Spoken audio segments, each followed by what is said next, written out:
नमस्कार किसान भाइयों।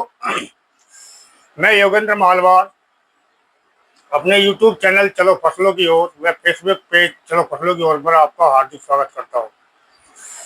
किसान भाइयों, आज हम बात करेंगे धान के बारे में, क्योंकि धान का रोपाई का समय नज़दीक आ चुका है और इक्का दुक्का स्थानों पर रोपाई चल भी रही है।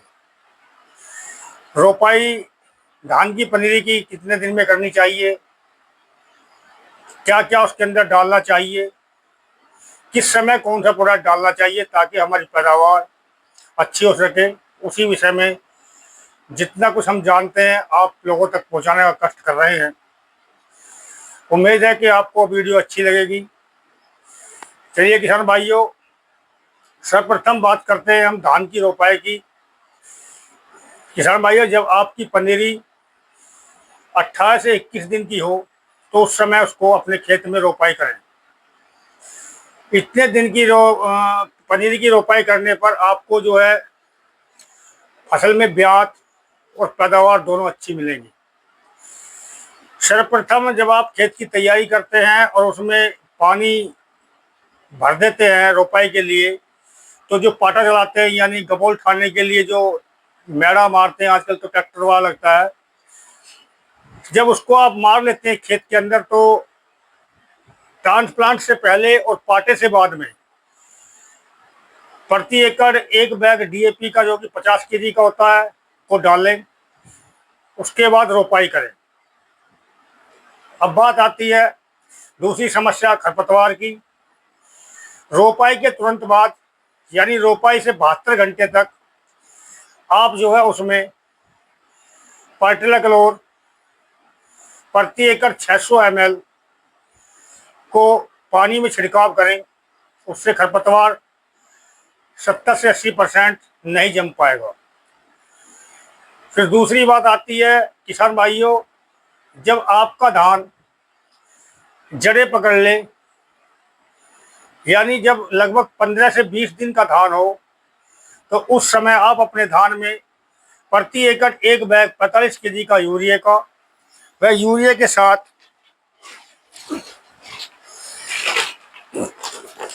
10 kg 33% जिंक, जो कि जैक प्लस के नाम से आती है, को डालें साथ में, जिससे टिलरिंग अच्छी हो, ब्यात वगैरह अच्छा हो, मेड़ा अच्छा हो। उसके लिए 4 किलोग्राम तिलक,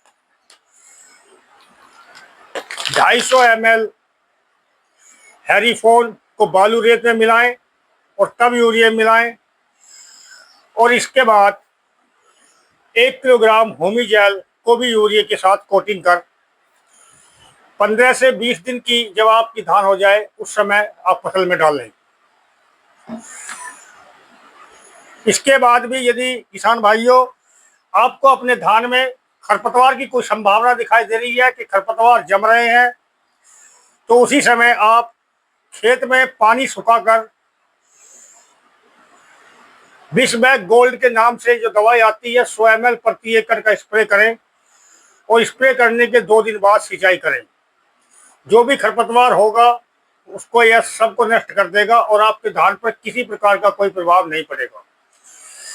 इसके बाद समस्या आती है, एक और समस्या आती है 1509-1692 में झंडा रोग, जिसको कि बकानी बोलते हैं।